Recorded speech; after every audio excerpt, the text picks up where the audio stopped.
जिल्हा मराठी शिक्षकांसाठी ही आयोजलेली कार्यशाळा 1996 ते 2021 या 24 वर्षात गुरुवर्य विगो साठे मराठी प्रबोधिनी बेळगावमधील ग्रामीण आणि नागरी विद्यार्थ्यांच्यासाठी त्यांच्या भाषा विकासासाठी विविध कार्यक्रम दरवर्षी करते.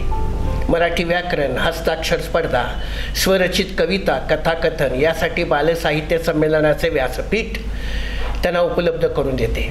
अगदी कोरोना काळात सुद्धा हा उपक्रम थांबला नाही, तर नवीन योजना घेऊन प्रबोधिनी पुढे येते आणि मुलांसाठी प्रेरणा, ज्ञान आणि मनोरंजन देणाऱ्या पुस्तकाचं वाचन दर आठवड्यात वाचन कट्ट्यात केलं जातं आणि शिक्षकांसाठी शिबिरे, कार्यशाळा आणि त्याबरोबरच बेळगावची बोली भाषेतील शब्दसंग्रहांच्या स्पर्धा या आयोजल्या जातात. शिक्षक बंधू भगिनींनो, आज चौथ्या आणि शेवटच्या व्याख्यानाचे पुष्प गोपणार आहेत कवी प्राध्यापक doctor Chandrakant Poddar. MA PhD त्यांनी पदवी घेतलेली आहे आणि PhD ही पदवी कवी ग्रेस यांच्या साहित्य अभ्यासावर घेतलेली आहे. ते यशवंतराव चव्हाण महाविद्यालय हलकर्णी येथे मराठी आदी व्याख्याते आहेत. मराठी साहित्य चळवळीत आणि वैचारिक संमेलनाच्या उभारणीत त्यांचा महत्त्वाचा वाटा आहे. कादरगा, माचीगड, कुद्रेमाणी ग्रामीण भागात त्यांनी साहित्य संमेलनाची सुरुवात केली. ते आपल्या एका लेखात म्हणतात, भाषेचं ज्ञान, शब्दसंपदेची प्रामाणिकता, विचारशक्ती आणि आकलन शक्ती या सगळ्यातून ज्ञानाची रूपे उलगडत जातात. साहित्य जागरणीत या कवीने आई या विषयावर 200हून अधिक कविता एकत्र करून 2 तासाचे अनेक भागात कार्यक्रम केले. मराठी कवितेतील मातृप्रेमाचे चित्रण यावर लघु संशोधन केले. कोल्हापूर, रत्नागिरी, सातारा, पुणे, अहमदनगर आणि बेळगाव परिसरातील सर्व संमेलनातून काव्यवाचन आणि सूत्रसंचलन केले आहे. विशेष कोल्हापूर येथे झालेल्या अखिल भारतीय मराठी साहित्य संमेलनात कवी संमेलनाचे सूत्रसंचलन त्यांनी केले आहे. त्यांच्यातूनच प्रेरणा घेऊन बेळगाव परिसरातील कडोली, उसगाव, कुद्रेमणी, कादरगा, माचीगड संमेलनात कविता वाचनासाठी विद्यार्थी आता भाग घ्यायला लागलेत. हा अभिमानाचा भाग आहे आणि हे या संमेलनाचं फलित आहे. शिक्षक मित्रांना माहिती म्हणून त्यांनी लिहिलेलं साहित्य, आत्म्याचा अभंग, तरीही सोबतीला असतात श्वास, प्रकाश वाटेवरच्या कविता, आस्वादाची काही पाने हे कविता संग्रह व इतर समीक्षा ग्रंथ त्यांनी लिहिलेले आहेत. अनेक पुरस्कारांनी त्यांना सन्मानित केलं आहे, जसे युवा गौरव पुरस्कार कोल्हापूर, शब्दगंध पुरस्कार अहमदाबाद, अक्षरगंध पुरस्कार सोलापूर, दक्षिण महाराष्ट्र साहित्य पुरस्कार कोल्हापूर असे अनेक पुरस्कार त्यांना मिळालेले आहेत. कविश्रेष्ठ मंगेश पाडगावकर म्हणतात, मी कविता का लिहितो? या प्रश्नाचं उत्तर म्हणजे मला माणूस समजावून घ्यायचा आहे. माणूस दुःखी का होतो? शेवटी सुख म्हणजे तरी काय? तो क्रौर्य आणि हिंसा का करतो? असा माणूस मला समजावून घ्यायचा आहे, त्याचं प्रेमगीत गायचं आहे. बंधू भगिनींनो, आपण हा विषय समजावून घेऊया. कवितांचे अध्यापन, कवी डॉक्टर चंद्रकांत पोद्दार यांच्या व्याख्यानात. त्याआधी मी विनंती करतोय त्यांचं स्वागत करण्यासाठी गुरुवर्य विगोसाठी मराठी प्रबोधिनीचे सचिव श्री सुभाष ओळकर यांनी त्यांचं स्वागत करावं.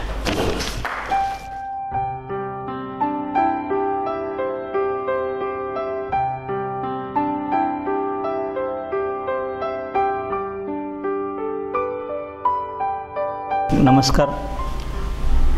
राज्य मराठी विकास संस्था मुंबई आणि विगो साठे प्रबोधिनी बेळगाव यांच्या वतीने आयोजित आजच्या या मराठी अध्ययन अध्यापन कार्यशाळेमध्ये कवितेचं अध्यापन या अनुषंगानं बोलण्यासाठी मला या संस्थेनं पाचारण केलं, याबद्दल मी माननीय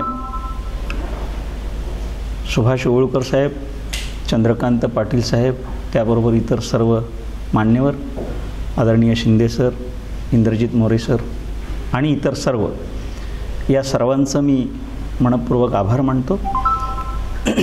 आणि कवितेचे अध्यापन याविषयी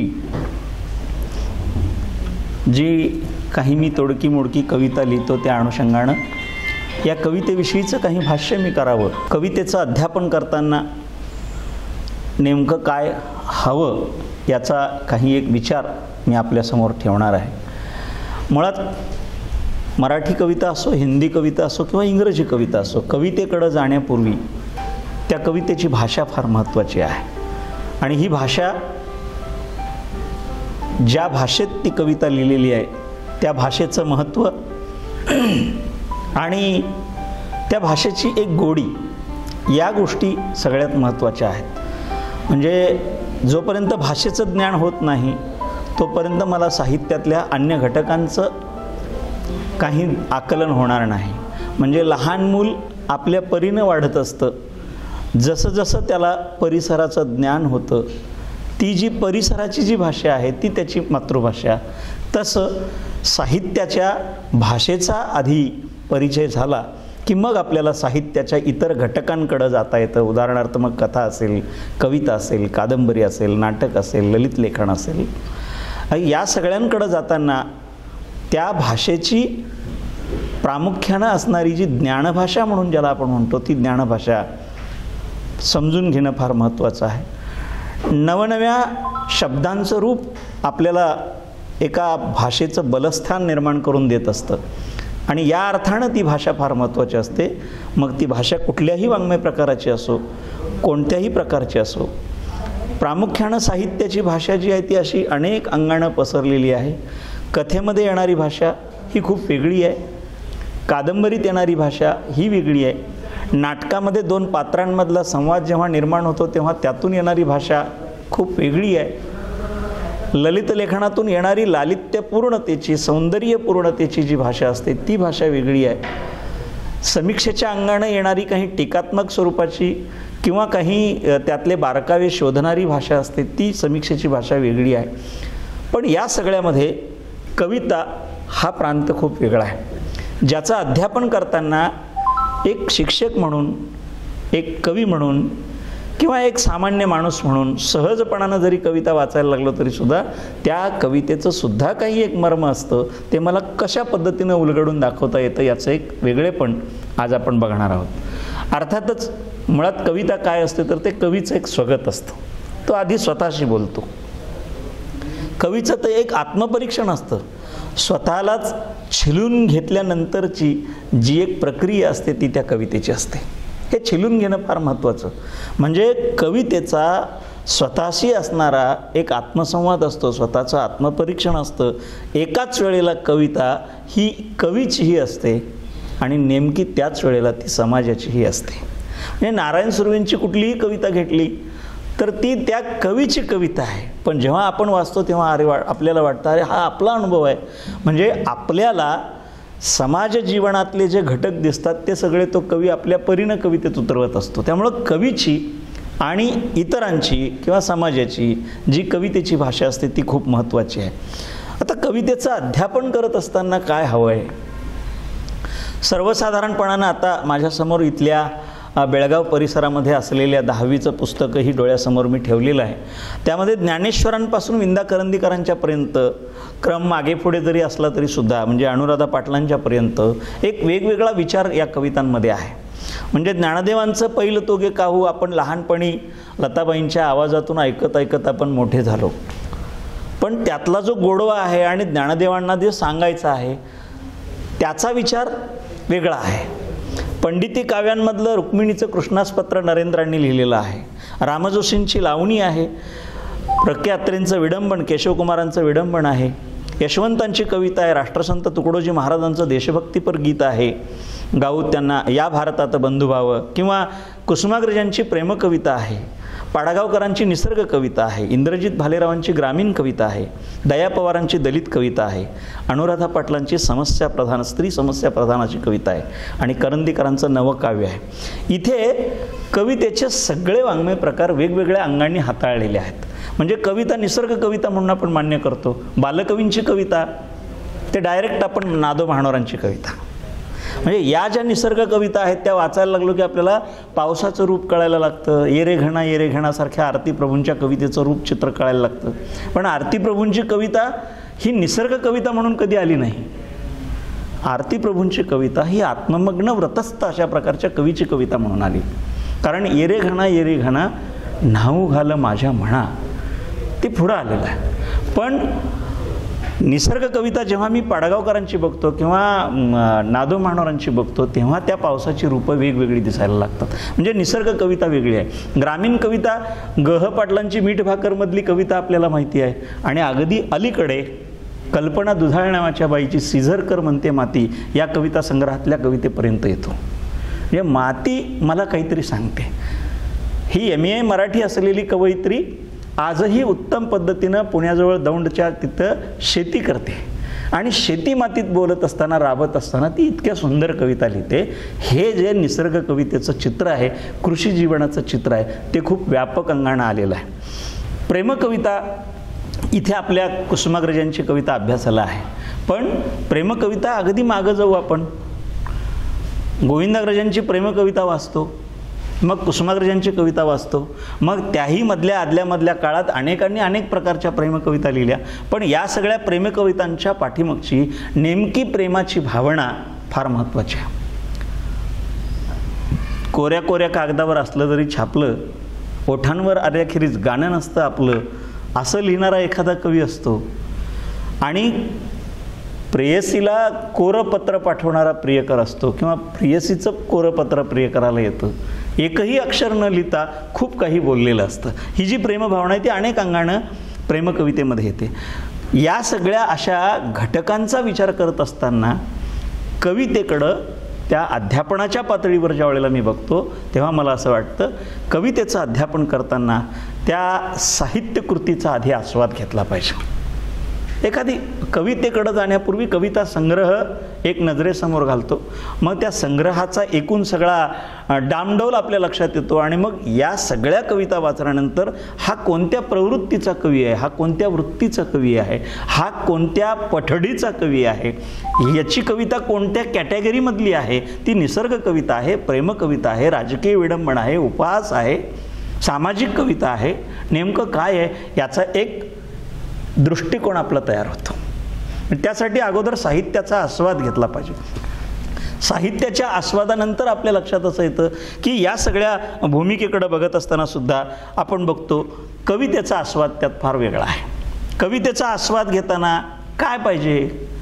एक कविता वाचली, मी काही उदाहरणं पण देणार आहे, ती त्या कविता वाचल्यानंतर त्या कवितेतला भाव कळायला पाहिजे. शिक्षक म्हणून ज्या वेळेला मी ती कविता विद्यार्थ्यांसमोर घेऊन उभी राहतो त्यावेळेला ती कविता आधी मला त्या कवितेतल्या भावनिकतेसह विचारांसह माझ्या अंतरंगात उतरली पाहिजे. मला त्यातलं काय कळालेलं आहे ते मला सांगता आलं पाहिजे. कवितेचा भाव सांगितला की त्या कवितेत येणारा जो भाषेचा उपयोग कवीनं केलेला आहे तो कसा आहे. कारण कवितेत एक कवीची म्हणून एक भाषा असते. मग ती कवीची भाषा मग पुन्हा त्या रसग्रहणाकडे जात नाही मी, पण त्या कवितेच्या भाषेला पुन्हा वेगवेगळे अर्थ असतात. तो छंदात लिहितो, तो वृत्तात लिहितो, तो यमकात लिहितो, तो आणखीन कुठल्या पातळीवर लिहितो. पण ह्या सगळ्यांपेक्षा सुद्धा त्या कवितेत असणारा त्याला अवगत असलेल्या भाषेचा उपयोग कवी कशा पद्धतीनं करतो ते फार महत्त्वाचं आहे. कारण भाषेचा उपयोग कवितेमध्ये करत असताना मी म्हणालो तसं मगाशी अनेक उदाहरणं तुम्हाला सांगेन. एक उदाहरण अगदी छोटं सांगतो. ही रात्र पुसून टाकायला किती मोठं फडकं लागेल.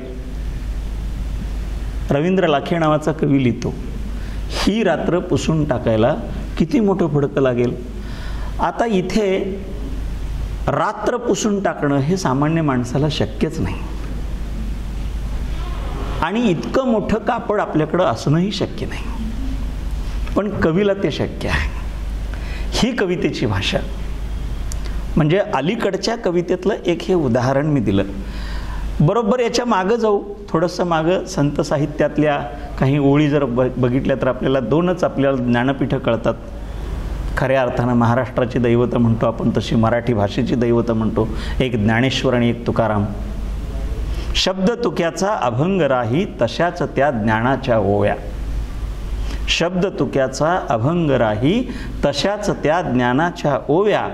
शतका मागून शतके गेली पुण्य लागते असे लिहाया. आता इथे अशी ओळ जी ज्ञानदेवांना जमली तशी ओळ तुम्हालाही मलाही अन्य कुणालाही फारसं लिहिणं झालं नाही आणि ते शक्यही नाही. म्हणजे तिथं ज्ञानदेवांची भाषा किंवा तुकारामांच्या कवितेची भाषा याचे जे काही संदर्भ आहेत ते खूप व्यापक अंगाने आलेले आहेत. त्यामुळे तिथल्या भाषेचा उपयोग मला करता आला पाहिजे. तिथल्या कवितेचा अर्थपूर्णता मी मगाशी उल्लेख केला की कवितेचं अध्यापन करत असताना जसं कवितेचा भाव कळाला पाहिजे, भाषेचा उपयोग कळाला पाहिजे, कमीत कमी शब्दातलं सौंदर्य आपल्याला टिपून ठेवता आलं पाहिजे, ज्याला अल्पाक्षरत्व असा शब्द आहे. कवीची जी भावना आहे, कवीचा जो कवितेतला व्यक्त होण्याचा विचार आहे तो कमीत कमी शब्दात कशा पद्धतीनं सांगता येईल, कशा पद्धतीनं मांडता येईल, कशा पद्धतीच्या भूमिकेतून तो अभिव्यक्त करता येईल याविषयीचं काही एक चित्र आपल्या डोळ्यासमोर असलं पाहिजे. म्हणजे या गोष्टी साहजिकपणाने यायला पाहिजेत. भाषेचं एक संवेद्य रूप असतं. भाषेची एक संवेदनात्मक स्वरूपाची भाषा असते. भाषेची एक वैचारिक स्वरूपाची मांडणी असते. जी मांडणी करताना हे सगळे घटक आपल्याला कळायला लागतात. कवितेची एक सूचकता असते. कविता तुम्हाला काहीतरी सांगत असते. कविता तुमच्याशी काहीतरी बोलत असते. जेव्हा कविता वाचतो तेव्हा त्या कवितेतला अर्थ आपोआप गळी उतरत जातो. याचा अर्थ कवितेतला विचार, कवितेतली भाषा, कवितेतलं रूप माझ्याशी, वाचकांशी काहीतरी बोलत असतं. आपण पटकन कविता वाचली की लगेच सांगतो सुंदर कविता आहे, ही तात्काळ प्रतिक्रिया देतो. जेव्हा ती प्रतिक्रिया देतो तेव्हा त्या कवितेचा भाव तुमच्या गळी उतरलेला असतो. मग ती निसर्ग कविता असेल, तुम्ही लहानपणापासून काही कविता मी लहानपणी कानावर पडलेल्या सगळ्या आपण पाठ करत आलो, आजही त्या कविता विसरत नाहीत. साध्या साध्या कविता आहेत. ए रे ए रे पावसा तुला देतो पैसा, पैसा झाला खोटा, पाऊस आला मोठा. किंवा चांदोबा चांदोबा भागलास का, निंबोणीच्या झाडामागे लपलास का. ही उदाहरणं का देतो? या कविता विस्मरणात जाणं शक्य नाही. कारण ज्या वयात आणि ज्या वेळेला ते आपल्याला आपल्या गुरुजींनी बिंबवलेलं आहे ते फार महत्त्वाचं आहे. म्हणजे त्या शिक्षकाला आपण विसरत नाही, त्या कवितेला आपण विसरत नाही. ते त्या त्या वेळेला तुमच्यावर अतिशय योग्य पद्धतीनं बिंबलेलं आहे. किंवा पुढं सांगतो, एवढ्या जगात माये मानतो मराठी, सुरेश भटांची कविता आहे. बहिणाबाईंच्या कविता वाचत वाचत आपण मोठे झालो, ऐकत ऐकत मोठे झालो. बहिणाबाई चौधरींच्या कवितेतलं चित्र वेगळं आहे, ज्ञानेश्वर तुकारामांचं चित्र वेगळं आहे. आईविषयीच्या कविता ऐकत मोठं झालो तसं बापही आपल्याला कळाला कवितेतून. म्हणजे आता आपण एका अशा स्टेपला येतो की आपण बऱ्यापैकी विचार करतो, बऱ्यापैकी समजून घेतो, बऱ्यापैकी काही आजूबाजूला बघतो आणि मग आपल्याला कळतं समाजामध्ये काही ज्या कविता पेरलेल्या आहेत, समाजामध्ये जे काही घटक आहेत ते या कवितेमध्ये कसे आलेले आहेत, हे सगळं ज्या वेळेला बघतो त्यावेळेला आपल्याला कळतं की कवितेतलं ज्याला मी अल्पाक्षरत्व म्हणालो, कवितेतलं ज्याला मी सौंदर्य म्हणालो, कवितेतली ज्याला मी भाषा म्हणालो, कवितेतला ज्याला मी विचार म्हणालो, तो विचार इथे या कवितेमध्ये येतो. कवितेत ती सूचकता असते. अशी सूचकता फार महत्त्वाची आहे. दुसऱ्या पुढं आपण जाऊ की कवितेचा एक अर्थ जो असतो तो अर्थ आपण लावतो. कवितेचा अर्थ लावत असताना त्या अर्थाची पूर्णत्वाकडं जाणारी विचारशक्ती आपल्याला आत्मसात करावी लागते. म्हणजे आपण त्या कवितेची अर्थपूर्णता शोधायला लागतो. नुसतीच कविता सांगत नाही आपण. त्या कुठल्याही कवीला आणि कुठल्याही कवितेला एक परंपरा असते. त्या परंपरेचंही भान आपल्याला असलं पाहिजे. म्हणजे कवितेचं अध्यापन करत असताना त्या कवितेच्या पारंपरिकतेचा एक विचारसुद्धा डोळ्यासमोर असला पाहिजे. निसर्ग कविता म्हटलं की कुठून सुरू झाली आणि कुठं आली, प्रेमकविता म्हटलं की कोणी कोणी लिहिल्या आणि कोणी कोणी चांगल्या त्यांच्या कविता कुठेपर्यंत गेल्या, रुजल्या. म्हणजे प्रेम आणि मरणसारखी कविता आहे. कुसुमाग्रजांच्या कितीतरी प्रेमकविता आहेत, गोविंदाग्रजांच्या प्रेमकविता आहेत, पाडगावकरांच्या प्रेमकविता आहेत. म्हणजे या परंपरेचं एक भान जे आहे ते अचूकतेच्या पातळीवर आपल्याला अभिव्यक्त करावं लागतं. दुसऱ्या बाजूला कवीची म्हणून एक दृष्टी असते. ज्या कवीची दृष्टी असते त्या कवीच्या दृष्टीला आपल्याला न्याय देता आला पाहिजे. कवी कविता लिहितो, बाजूला होतो, पण त्या काव्यात्मकतेच्या दृष्टीला आपण जेव्हा पूर्णतः निष्कर्षाप्रत येताना अर्थपूर्णतेच्या पातळीवर, भाषेच्या पातळीवर, त्यातल्या संवादाच्या पातळीवर, त्यातल्या संस्कृतीच्या पातळीवर, त्यातल्या विचारांच्या पातळीवर ज्या वेळेला आपण काही विचार करतो तेव्हा तिथं त्याला योग्य तो न्याय देणं ही गोष्ट फार महत्त्वाची असते. कवीची दृष्टी आत्मसात करणं फार महत्त्वाचं असतं. कविता म्हणजे एक कवीचा अनुभव असतो. त्या अनुभवाच्या क्षेत्राला सुद्धा आपल्याला अधिक विस्तारानं मांडता आलं पाहिजे. हा अनुभव सामाजिक जीवनातला असतो, हा अनुभव कौटुंबिक जीवनातला असतो, हा अनुभव जागतिक पातळीवरचा असतो, हा अनुभव आणखीन कुठल्या निसर्गातला असतो, हा अनुभव वेगवेगळ्या पातळीवरचा असतो.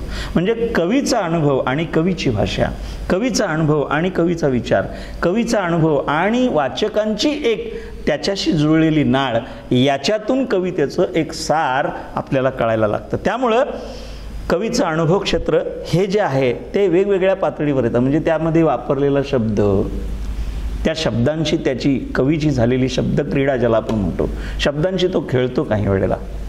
अर्थात हे खेळणं कसं आहे, प्रामुख्यानं त्या खेळण्यापेक्षा सुद्धा शब्दांची चपकलपणानं बसवण्याची जी कसब आहे ते कसब त्याचं असतं.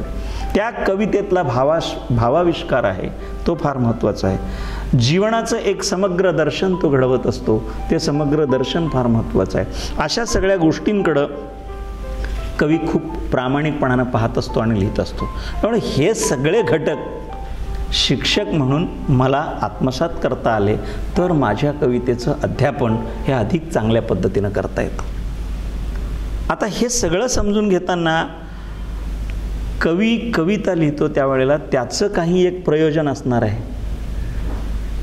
मला निसर्ग मांडायचा आहे, मला पाऊस मांडायचा आहे, मला झाड मांडायचं आहे, मला वारा मांडायचा आहे, मला रस्त्यावरची माती मांडायची आहे, दगड गोटे, पानं, फुलं, वेली हे सगळं मला मांडायचं आहे. म्हणजे कवीची एक विशिष्ट अशा प्रकारचं कवितेचं प्रयोजन झालेलं असतं.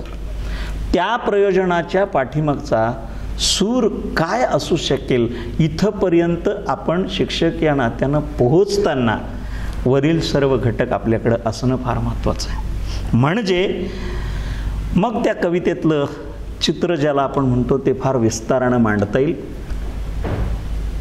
कविता अनेक प्रकारांमध्ये मांडली जाते. कविता मुक्त छंदात असते, कविता लयबद्ध असते, कविता यमकानुप्रासात्मक असते. अशा अनेक पातळीवर कवितेचे हे असतात. मला असं वाटतं कवीच्या बाबतीत असेल किंवा लेखकाच्या बाबतीत असेल,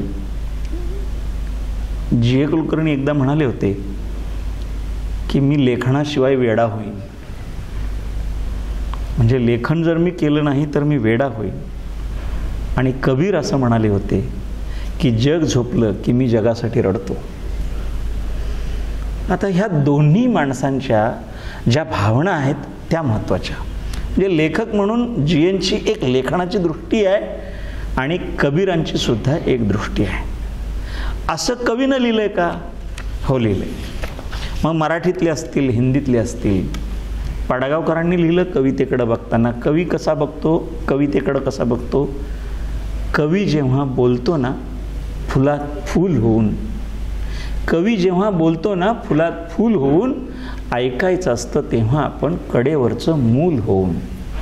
ही जी पाडगावकरांची भाषा आहे ती कवितेकडं आणि सामान्य माणसाकडं बघण्याची दृष्टी देते. बरोबर ह्याच्या उलट हिंदीमधला एक कवी मी सांगतो जो अनेक पद्धतीनं सांगतो. निदा फाजली नावाचा कवी आहे. आणि त्यांनी 2 ओळी फार सुंदर लिहिलेल्या आहेत. बाजार हुई जब उसकी गली. उसकी म्हणजे कोणाची? आता प्रेमकवितेकडे आपण कसं बघतो पुन्हा, आणि हा कवी कसा बघतो? बाजार हुई जब उसकी गली, हमने टहलना छोड़ दिया. जेव्हा तिच्या दारात गर्दी दिसायला लागली तेव्हा मी ओळखून आलो की माझा रस्ता संपला. हे न सांगता सुद्धा इतका सुंदर पद्धतीनं. किंवा त्यांच्या दुसऱ्या ओळी आहेत, सो जाता है वो मालकिन की गालियाँ खाकर, सो जाता है वो मालकिन की गालियाँ खाकर, सब के नसीब में माँ की लोरिया नहीं होती. प्रत्येकाच्याच आयुष्यात मातेचा डोलारा नसतो, हे नकळतपणानं सांगणारी भाषा आहे. म्हणजे मी मगाशी जे म्हणालो की कवितेकडे बघत असताना आपल्याला असा छंदोबद्धतेचा असेल, मुक्तछंदाचा असेल, लयबद्धतेचा असेल, यमकाचा असेल, हा प्रकार बघणं वेगळं, पण त्या प्रकारापेक्षा सुद्धा त्यातल्या काव्य लक्षणार्थ, त्याचा काव्यार्थ, त्याचा शब्दार्थ शोधायला लागलो की आपल्याला हे सगळं कळतं. कारण कविता, मी नेहमी सांगतो की कविता हा एक विचार असतो, नुसती कविता नसते ती. कविता हा एक विचार असतो, आणि केवळ विचार नसतो तर तो तुम्हाला अंतर्मुख करणारा विचार असतो. एका ओळीतही खूप काही सांगता येतं आणि 50 ओळीतही खूप काही सांगता येतं. दीर्घ कवितेचा व्यासंग वेगळा, साध्या शब्दांमधल्या 1-2 ओळीतला विचार वेगळा. शंकर वैद्यांची कविता 2 ओळीची आहे. मी अनेकदा त्याचा उल्लेखही केलेला आहे की आईचं प्रेत असं उचलून नेताना तो कवी तटस्थ राहतो आणि 2च ओळीत लिहितो, आई अशी कुठे निघाली कळत नाही, आई अशी कुठे निघाली कळत नाही, आतून कडी घातल्यासारखी बोलत नाही. आता ही आतली कडी जेव्हा कळते तेव्हा त्या कवीला नेमकं काय म्हणायचं आहे, आईच्या जाण्याचं दुःख किती मोठं आहे हे नकळतपणानं त्यांनी सांगितलेलं आहे. इथे मला वाटतं कविता एक विचार असतो. कवितेतलं सौंदर्य ज्याला आपण म्हणतो त्याला काव्य सौंदर्य म्हणतो, ते सौंदर्य वेगळं आहे. ते प्रेमकवितेत असतं, सामाजिक कवितेत असतं, निसर्ग कवितेत असतं. प्रत्येक कवितेत एक अर्थपूर्ण विचार असतो, जसं तसं काव्यात्मक सौंदर्याची दृष्टीसुद्धा असते. भावनात्मक आशय, काव्यात्मक आशय आणि आता मी म्हणालो तसं सौंदर्यपूर्ण विचार हे खूप वेगवेगळ्या अंगाने आलेले असतात. आणखीन एक भाग आहे कवितेत, फार साध्या साध्या गोष्टींमध्ये आपल्याला ते पटकन लक्षात यायला लागतं की कवितेमध्ये प्रतिमांचा वापर फार महत्त्वाचा असतो. जसं मी प्रतिमांचा वापर म्हणतो तसं आणखीन एक फार महत्त्वाची सूचना आहे की कवितेत एक विरामचिन्हांची सूचकता असते. कवितेमध्ये येणारी विरामचिन्ह ही अनेक अंगानं तुम्हाला काही सांगत असतात, तुमच्याशी काही बोलत असतात. प्रश्नचिन्ह आला तर आपणही तिथे थबकतो, पूर्णविराम आला तर आपण निश्वास सोडतो, उद्गार चिन्ह आलं अजून त्याला काहीतरी पुढं सांगायचं असं म्हणतो. म्हणजे प्रत्येक चिन्हांचा केला गेलेला वापर, कवीनं विरामचिन्हांचा केला गेलेला वापर ही कवितेला व्यक्त करण्याची त्याची म्हणून एक धारणा असते, त्याचा एक विचार असतो. मी मगाशी उल्लेख केलो की प्रतिमांबरोबर काही कवीची प्रतिभा असते, त्या प्रतिभेचं सुद्धा काही एक वेगळं चित्र असतं, कवितेचा भाव असतो. कवितेत एक रूप दडलेलं असतं, त्या रूपाकडं सुद्धा आपल्याला जाता आलं पाहिजे. आता एवढे सगळे घटकांकडे जाताना शिक्षक म्हणून मला असंख्य कवितांची काही एक चाळण झालेली असणं गरजेचं आहे. अनेक प्रकारच्या कविता मी वाचतो, अनेक प्रकारचा विचार वाचतो, अनेक प्रकारच्या भावना वाचतो, अनेक प्रकारचे संदर्भ वाचतो. त्या सगळ्या संदर्भांकडं मी कसं बघतो, त्या सगळ्या संदर्भांना मी माझ्या परीनं कसं व्यक्त करतो यावर यातल्या बऱ्याच गोष्टी अवलंबून आहेत. काव्य जाणीवा ज्या असतात त्याही फार महत्त्वाच्या आहेत. काव्यात्मकतेची जाणीव निर्माण होणं आणि कवितेला तुमच्यासमोर मांडणं, कवितेला त्या जाणीवांसह मी समजून घेणं आणि पुन्हा मी विद्यार्थ्यांपर्यंत पोहोचवणं ही एक प्रकारची शिक्षकाची कसोटीच असते. पण ती कसोटीसुद्धा खूप महत्त्वाची असते. मी मगाशी उल्लेख केलो की कवितेला एक लय असते. लहानपणी आपल्याला लयबद्धतेमध्ये कविता शिकवायचे लोक, शिक्षक लोक. आणि अख्खा वर्ग डोलायचा. म्हणजे त्या पाठ करून घ्यायच्या कविता.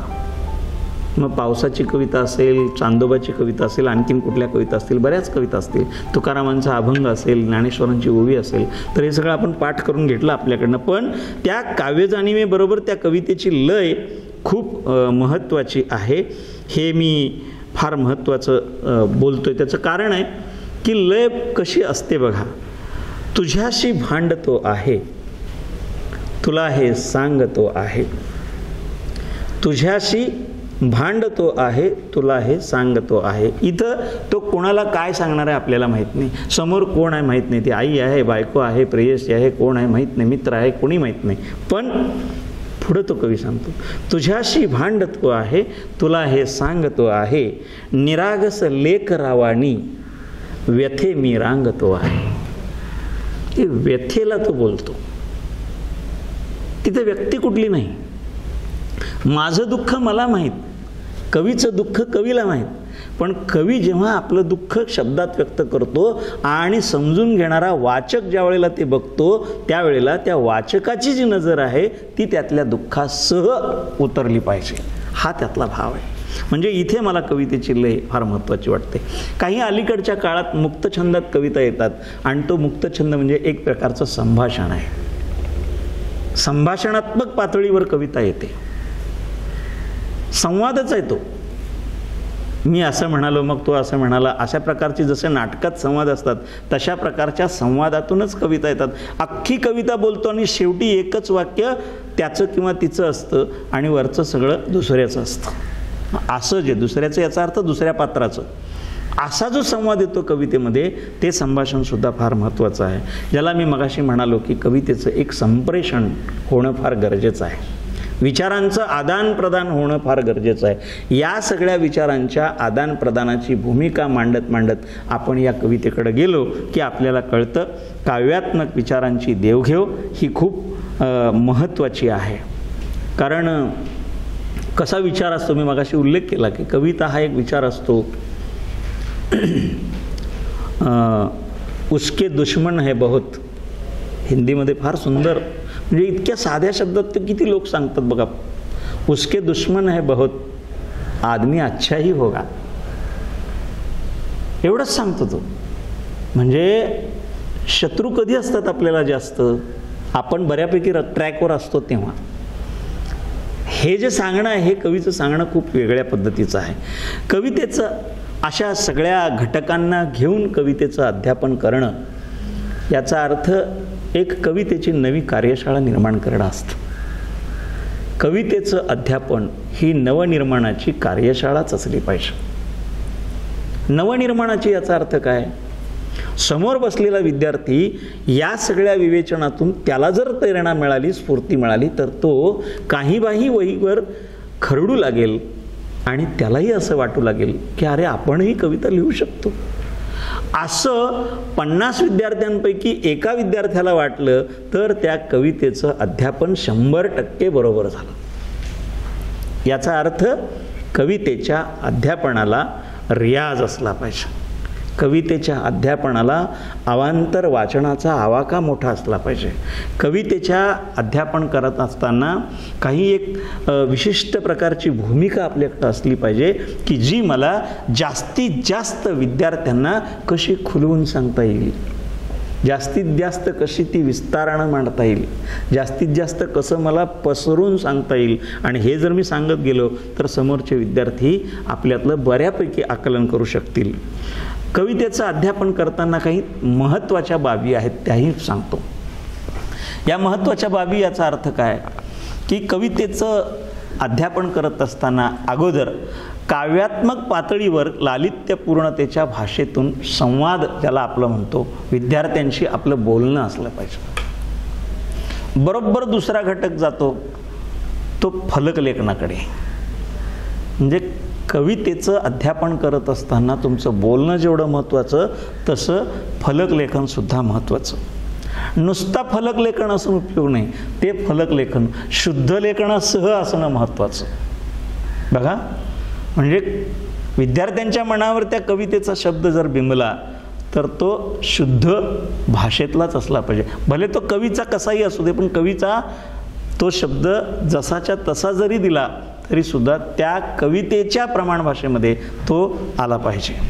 संदर्भ ग्रंथांचा वापर फार महत्त्वाचा आहे. कवितेचं अध्यापन करताना कवितेची समीक्षेची भरपूर पुस्तकं आहेत, कविता संग्रहांची पुस्तकं आहेत. आपण अध्यापन करत असलेल्या पुस्तकांमध्ये एखादी कविता असते, त्या कवितेखाली अमक्या संग्रहातून असं लिहिलेलं असतं. जेव्हा ते विद्यार्थ्यांसाठी लिहिलेलं असतं तेव्हा माझ्याकडे ते पुस्तकच असलं पाहिजे, शिक्षकाकडे ते पुस्तकच असलं पाहिजे. म्हणजे तिथे आपल्याला संदर्भ ग्रंथांचा वापर करता येतो. दुसऱ्या बाजूला तिथे कवितेचं एक तंत्रज्ञान ज्याला आपण म्हणतो, कवितेचा रियाज असला पाहिजे. विद्यार्थ्याचा समोरच्या कान तयार करणं हे शिक्षकाचं काम असतं.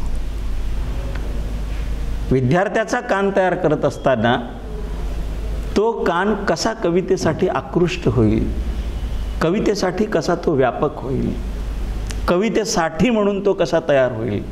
मग कविता गाऊन त्याच्या मनावर बिंबवा, वाचून बिंबवा, पण त्याचा एक स्वतःचा विद्यार्थ्याचा कान तयार झाला असला पाहिजे. ही कविता सांगत असताना त्याला त्या कवितेतल्या साहित्याची जाण आली पाहिजे, कवितेतलं वैश्विकतेचं साहित्य त्याला कळालं पाहिजे. कवितेचे म्हणून असणारी एक जातकुळी आहे ती त्याला कळाली पाहिजे. शब्दकोशाचं ज्ञानही खूप व्यापक अंगानं विस्तारलं पाहिजे. आणि सगळ्यात महत्त्वाचं, हे सगळं करत असताना, ते कवितेचं अध्यापन करत असताना मी कवितेच्या बाबतीत किती उपक्रमशीलता राबवतो हाही भाग महत्त्वाचा आहे. कवितेची उपक्रमशीलता राबवत असताना, कवितेचं एक विचार मांडत असताना, या सगळ्यातून कवितेचं म्हणून एक व्यक्तिमत्व मी घडवत असतो. कवितेचं आकलन जसं महत्त्वाचं तसं कवितेचं स्पष्टीकरणसुद्धा महत्त्वाचं. म्हणजे या सगळ्यातून एक कवितेचं व्यक्तिमत्व तयार करतो. समोरच्या विद्यार्थ्यांचं व्यक्तिमत्व हे काव्यात्मक अंगानं तयार करणं ही खूप महत्त्वाची बाब असते. अध्यापन हा एक धर्मच आहे आणि तो फक्त शिक्षकाचाच धर्म आहे. कविता शिकवणारा माणूस विद्यार्थ्यांच्या जास्तीत जास्त काळ लक्षात राहिला पाहिजे, तो दीर्घकाळ लक्षात राहिला पाहिजे. किंबहुना राहिला पाहिजे असं नाही, सगळंच अध्यापन करताना विद्यार्थ्यांच्या लक्षात राहतो. पण या विद्यार्थ्यांच्या लक्षात राहताना काही गोष्टी आपल्याकडे असल्या पाहिजेत. म्हणजे एक उदाहरण सांगतो, एक फार छोटी कथा आहे आणि ती फार महत्त्वाची आहे. शिक्षकच विद्यार्थ्यांच्या लक्षात का राहतो, बाकीचे का राहत नाहीत, त्याला कारण आहे.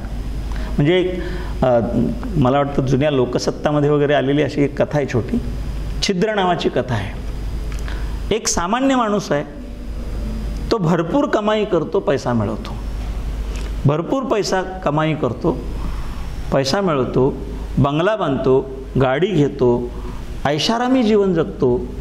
एक दिवस मरून जातो. मरून गेल्यानंतर त्याचा मुलगा हॉलमध्ये शोभेल असा छान मोठा फोटो करून आणतो. कालांतरानं काही दिवस जातात, मग घर दुरुस्तीला येतं. दुरुस्ती करत असताना त्या मृत व्यक्तीचा नातू जो असतो तो घरातली सगळी अडगळीचं साहित्य बाजूला करत असतो. ह्या बुरशी आलेला फोटो कशाला म्हणून तो बाजूला काढतो. नंतर तो ज्या भिंतीला अडकवलाय तो भिंतीचा खिळाही काढतो, तो फोटोही काढतो, तो खिळाही काढतो. उरतं फक्त छिद्र. त्याचा बाप म्हणजे त्या नातवाचा वडील जो मुलगा, त्या मृत व्यक्तीचा मुलगा, तो त्या छिद्राकडे फक्त बघत राहतो, कारण आपल्या बापाचं अस्तित्व संपलं. ही छिद्रकथा. पण शिक्षकाच्या बाबतीत असं होत नाही. म्हणजे छिद्रकथा ही निमित्त मात्र जरी असली तरी शिक्षक असा छिद्रांविषयी नसतो, छिद्रासारखा नसतो. शिक्षकाचं असं होत नाही, तो दीर्घकाळ लक्षात राहतो. एकच फक्त सांगतो की हा शिक्षक जो आहे तो सुई बनून आपलं काम करत राहतो. सुईला जर धागा मिळाला तर त्या धाग्यानं अनेक धागे जोडत जातात. शिक्षक हा सुईसारखा असला पाहिजे. तो काही धाग्यांना घेऊन अनेक धागे जोडत राहतो. तसं कवितेचं अध्यापन करत असताना जेव्हा हजारो कवी त्या वाचणारे विद्यार्थी समोर असतात, तेव्हा त्या विद्यार्थ्यांच्या मनात याविषयीची जी भावना असते, याविषयीचा जो विचार असतो, याविषयीचं जे साधर्म्य असतं ते तो घेऊन पुढे जात असतो. हे फार महत्त्वाचं आहे. त्यामुळं कवितेचं अध्यापन करत असताना या सगळ्या गोष्टी खूप महत्त्वाच्या ठरतात. या सगळ्या गोष्टींची जाणीव फार महत्त्वाची असते. मी अनेकदा असं म्हणालेलो आहे की अवतीभोवतीच्या घटनांना दिलेला प्रतिसाद जो असतो तो कवीचा असतो. या सगळ्या घटकांकडं तो कसा बघतो, या सगळ्या घटकांकडं कशा पद्धतीनं आपली स्पंदनं टिपतो, कवीचा आतला आवाज आणि समाजाची स्पंदनं तो कशा पद्धतीनं अभिव्यक्त करतो, हेही फार महत्त्वाचं आहे. या सगळ्याचा एकूण आवाका जो आहे तो या सगळ्या पातळीवर व्यक्त होत असते. मी मगाशी म्हणालो तसं एक जगण्याची ऊर्जा असते ती आपल्याला कवितेतून मिळते. ती विद्यार्थ्यांपर्यंत पोहोचवणं ही आपली कसोटी असते. म्हणजे वाचनामध्ये ज्ञानप्राप्तीचा आनंद वेगळा असतो. ज्ञानप्राप्तीचं वाचन म्हणजे काय, एक ज्ञानप्राप्तीचं साधन आहे. आस्वाद म्हणजे मनाच्या प्राप्तीचं साधन आहे. आणि अध्यापन म्हणजे आत्मसुखाचा आनंद आहे. या तीनही पातळीवर गेलो तर आपल्याला लक्षात येतं माझं अध्यापन हे अधिक वेगळ्या पद्धतीनं कसं असू शकेल, माझ्या अध्यापनाचा विचार हा अधिक वेगळा कसा असू शकेल, माझ्या अध्यापनाची जाणीव ही अधिक सकसतेची कशी असेल, हे सगळं मांडणं खूप महत्त्वाचं आहे. म्हणजे कवितेचा भाव हा अत्यंत साध्या शब्दामध्ये सांगतो की चिमटीत पकडता यायला पाहिजे आणि त्याचा विस्तार करता आला पाहिजे. अशी कविता चिमटीत पकडून त्याचा विस्तार करता येणं हे फार महत्त्वाचं आहे. दुःखालाही चिमटीमध्ये धरता येते, दुःखालाही चिमटीमध्ये धरता येते, त्याचे सुद्धा फुलपाखरू करता येते. पण तिथं तो शिक्षक महत्त्वाचा पाहिजे. म्हणजे त्याचं फुलपाखरू कसं करायचं, दुःखाचं सुद्धा एक व्यापक चित्र कसं मांडायचं, सुखाचं सुद्धा चित्र व्यापक कसं मांडायचं, हे जर आलं तर आपल्याला इथे कळून चुकतं की कवितेचं जे भाषिक स्वरूप आहे ते इथे खूप महत्त्वाचं आहे. जिंदगी जीने के लिए है, पीने के लिए नहीं, असं एका कवीने म्हटलं. फार महत्त्वाचं वाटलं मला. म्हणजे जगण्याची एक ऊर्जा असते ना, ती कशी मांडतो कवी. बाकीचा भाग सोडून द्या. मी फक्त एकच सांगतो की या अंतिम टोकाकडं जाताना, कवितेच्या अध्यापनाच्या संदर्भातल्या समारोपाकडं जाताना मी एवढंच म्हणेन की एक प्रशांत असणारे नावाचा कवी आहे, त्यांची मी अगदी छोटी कविता तुमच्यासमोर ठेवतो की ज्यामध्ये त्याला काय सांगायचं आहे. आणि कविता कशी माणसाला अस्वस्थ करत नाही, कविता माणसाला जिवंत ठेवते. त्यांनी असं लिहिलं आहे, आताशा शरीरात खूप भिनली आहे कविता, आताशा शरीरात खूप भिनली आहे कविता, काल शेजाऱ्यांशी भांडताना सनसनीत शिवी द्यायला गेलो, काल शेजाऱ्यांशी भांडताना सनसनीत शिवी द्यायला गेलो तर खणखणीत कविताच आली ओठावर. म्हणजे शिवीसुद्धा मला कवितेतून द्यावी लागते. हा जो भाग आहे, इतकी कविता त्याच्या अंतरंगात भिनली पाहिजे. असं जर कवितेचं भिनलं असेल तर त्या कवितेचा अर्थ उलगडताना, त्या कवितेचं अध्यापन करताना ती माझ्या अंतरंगात किती भिनली पाहिजे, शिक्षक म्हणून माझ्या अंगात ती किती उतरली पाहिजे, हा भाग फार महत्त्वाचा आहे. म्हणजे इतक्या व्यापक पद्धतीनं जर आपण पसरलो तरच आपल्याला ते कळेल, अन्यथा कळणार नाही. म्हणजे कवितेची भाषा, कवितेचा विचार, कवितेचा भावार्थ, कवितेचा आशय, कवितेची समृद्धता, कवितेची भाषेची रचना, कवितेतली तांत्रिकता, हे सगळं समजून घेऊन मी विद्यार्थ्यांपर्यंत पोहोचलो की माझं या कवितेचं अध्यापन हे यशस्वी होईल असं मला वाटतं. एक गझलकार आहे, म्हणजे कशी लिहितात ही माणसं बघा. म्हणजे मग आपल्याला कळतं की इथे कवितेत नेमकं काय आहे. शब्दांची अचूकता आपल्याला पकडता आली पाहिजे आणि ती शब्दांची अचूकता पकडली की मग कवीला काय सांगायचं हे मला कळालं की मला जास्त विद्यार्थ्यांपर्यंत पोहोचता येतं. श्रीकृष्ण राऊत नावाचा कवी आहे, त्यांनी असं म्हटले, दिवे भेटले अनेक पण ते अंधाराचे मिंदे होते. बघा, दिवे भेटले अनेक पण ते अंधाराचे मिंदे होते, पतंग होऊन अशा दिव्यांवर जीव जाळणे जमले नाही. का जमलं नाही? अंधाराचा मिंदा असणारा दिवा मला काय उपयोगाचा? आणि तो पतंग असला तर अशा पतंगावर माझा जीव जाळण्यासारखं काय आहे? ही जी भाषा येते ती कवितेची भाषा. म्हणजे मी मगाशी उल्लेख केला की रचनेचं सामर्थ्य जर असेल कवीकडे, तर त्या रचनेच्या सामर्थ्याला उलगडण्याची ताकद अध्यापन करताना माझ्याकडे यायला पाहिजे. म्हणजे त्या विषयाचा आवाका असेल, त्या विषयात मांडलेली काल्पनिकता असेल, त्याचा विस्तार करणं असेल, रचनेचं सामर्थ्य असेल, त्यातल्या प्रासंगिकतेचं भावनेचं अचूक रूप असेल, तर ते मला मांडता आलं पाहिजे. विषय मांडणीमधली तात्विकता ज्याला आपण म्हणतो ती सुद्धा मला सांगता आली पाहिजे. ती सांगताना त्यातला प्रसंग आणि त्या प्रसंगातलं गांभीर्य मला ओळखता आलं पाहिजे. एखाद्या कवितेत कवीचं आव्हान असतं आणि एखाद्या कवितेत कवीचं आवाहन असतं. ते आव्हान आणि ते आवाहन मला कळालं की मला त्या कवितेच्या अर्थाच्या जवळ जाता येतं. प्रसंग मांडणीतून काव्यविश्वाचं रूप कळतं.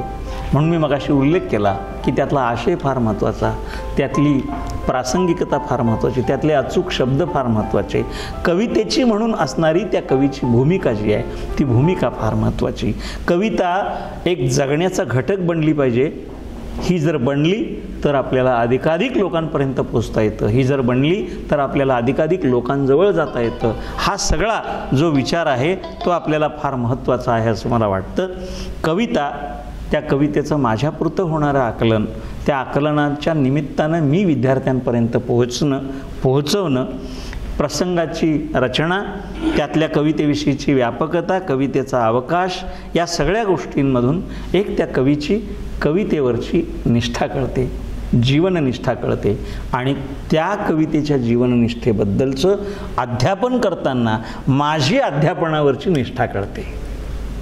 हा एक प्रवास जो आहे तो प्रवास जर आपल्याला जोडून घेता आला तर अधिक महत्त्वाचं असं आहे असं मी म्हणेन.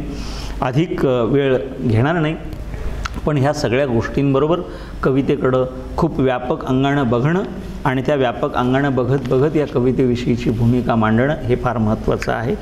कवितेतली रचना, मी पुन्हा एकदा उल्लेख करतो की कवितेचा आशय असेल, कवितेची रूपकं असतील, कवितेचा भाव असेल, कवितेतली प्रतिमा असेल, कवितेतली प्रतिभाशक्ती असेल, त्यामध्ये व्यक्त होणाऱ्या अभिव्यक्तीचं रूप असेल, शब्दांची जोखीम असेल किंवा भावनांची उकल असेल, त्या कवितेत येणारी बोलीभाषा, त्या बोलीभाषेचा आवाका असेल, रसिक संवेदनांना केलेलं आवाहन असेल, कवितेतला विरामचिन्हांचा वापर असेल, या सगळ्यातून एक कवी आपल्याला प्रकाश देत असतो. इंग्रजीमध्ये खूप सुंदर म्हटलं आहे, कवीला रे ऑफ लाईट असं म्हटलं आहे. रे ऑफ लाईट, तो प्रकाशाचा किडा, दिवा असतो. तर तो प्रकाशाचा दिवा फार महत्त्वाचा. काव्याचं शरीर म्हणजे कवितेची भाषा. कविता लिहायची नाही तर लिहिण्यापेक्षा ती व्हावी लागते. असं जे आतून येणारं जे निर्मितीचं, सृजनाचं जे व्यापक रूप आहे, त्या व्यापक रूपामध्ये ही कविता अधिक सकस बनते. आणि म्हणून मी मगाशी म्हणालो की या सगळ्या अंगांनी ज्या कवितेकडं आपण बघतो, अशा प्रकारच्या कवितेचं अध्यापन करताना आपला एक विशिष्ट अशा प्रकारचा कस असतो, आवाका असतो. या आवाक्यातून आपल्याला या कवितेच्या अध्यापनाकडं जाता येतं. मी अधिक वेळ घेणार नाही. राज्य मराठी विकास संस्था आणि गुरुवारी वि. गो. साठे प्रबोधिनी यांनी मला कवितेचं अध्यापन याविषयी काही विचार व्यक्त करण्याची संधी दिली, याबद्दल मी त्यांचं मनपूर्वक आभार मानतो आणि थांबतो. धन्यवाद. आभाराचे 2 शब्द. गेला तासभर तुम्ही कविता कशी शिकवावी, कवितेचं अध्ययन या विषयावर अतिशय सुरेख आणि मार्मिक शब्दामध्ये डॉक्टर चंद्रकांत पोद्दार यांनी हा विषय मांडला. साहित्याच्या भाषेचा परिचय व्हावा लागतो. कथा, कादंबरी आणि समीक्षेची भाषा वेगळी आणि कवितेची भाषा वेगळी असते. कवितेचं अध्यापन करताना प्रथम कवितेचा भाव समजला पाहिजे आणि तो कमीत कमी शब्दात व्यक्त करता आला पाहिजे. कवितेतील सूचकता ही फार महत्त्वाची आणि परंपरेचाही अभ्यास त्याच्यात व्हावा. कविता अनेक प्रकारची मांडली गेली आहे, पण कवितांमध्ये विरामचिन्हे किती महत्त्वाची असतात हे शिकवताना आता तुमच्या लक्षात येईल. कवी त्यात व्यक्त करतो तो विचार, आणि कवितेला जी एक लयबद्धता आहे तीही महत्त्वाची आहे. आणि कवितेचं अध्यापनच कसं हे नवनिर्माण व्हावं, हे अध्यापन जर मुलांच्यापर्यंत पोचलं तर ते 100% यशस्वी होतं. लालित्यपूर्ण बोलणं, फलकलेखन, शुद्ध लेखनासह आणि संदर्भ ग्रंथाचं वाचन, विद्यार्थ्यांचे कान तयार करणं हे एक फार महत्त्वाचं आहे, हे सरांनी सांगितलं. आणि शब्दकोशांचं ज्ञान, यावर इतका 1 तासाचा प्रवास त्यांनी छान केला. गेल्या 4 दिवसामधला जो प्रवास आपला आहे त्यात डॉक्टर संध्या देशपांडेंनी जो विषय आपला मांडला, किंवा डॉक्टर माधुरी शानबाग यांनी भाषा समृद्ध करण्याबद्दल मांडलेले विचार, डॉक्टर नंदकुमार मोरेंनी बोलीभाषा यांचा जो एक समन्वय जो आहे तो आम्हाला जो सांगितलेला आहे, आणि आज चंद्रकांत पोद्दार यांनी कवितेचं अध्ययन अतिशय सुरेख दर्जाचं त्यांनी हे समालोचन किंवा व्याख्यान दिलं आहे. या सर्वांचे आभार मी मानतो आहे गुरुवर्य वि गो साठे मराठी प्रबोधिनीबद्दल. आता गुरुवर्य वि गो साठे मराठी प्रबोधिनी यांचं आपण सर्वांनी ऋण मांडलं पाहिजेत. मुळातच अध्यक्ष माननीय जयंत नार्वेकर, उपाध्यक्ष चंद्रकांत पाटील, सचिव सुभाषराव उळकर, श्री आनंद मेंडसे सर, त्यानंतर मालोजीराव आष्टेकर, चिमनराव जाधव, सुरेश गडकरी आणि श्री इंद्रजित मोरे मुख्याध्यापक, श्री प्रसाद सावंत सर, गजानन सावंत सर आणि राजपूत सर, या सगळ्या पदाधिकाऱ्यांनी हे जे आयोजन केलेलं आहे हे अत्यंत उत्तम रीतीनं झालं. आणि 4ही दिवसात सगळ्या शिक्षकांना त्याचा एक आनंद घेता आला. पुन्हा एकदा शिक्षक वर्ग, मराठी प्रेमी यांचे मी आभार मानतो. तुम्ही याच्यात साथ दिलेली आहेत, कारण श्रोतेविना वक्ता असं याच्यात झालेलं नाही. 1000-1500 लोकांनी त्याचा दररोज लाभ घेतला. याही पुढच्या कार्यक्रमानं तुमची साथ लाभो अशी मी विनंती करतो, प्रार्थना करतो, आणि इथे आमची कार्यशाळा थांबली असं जाहीर करतो.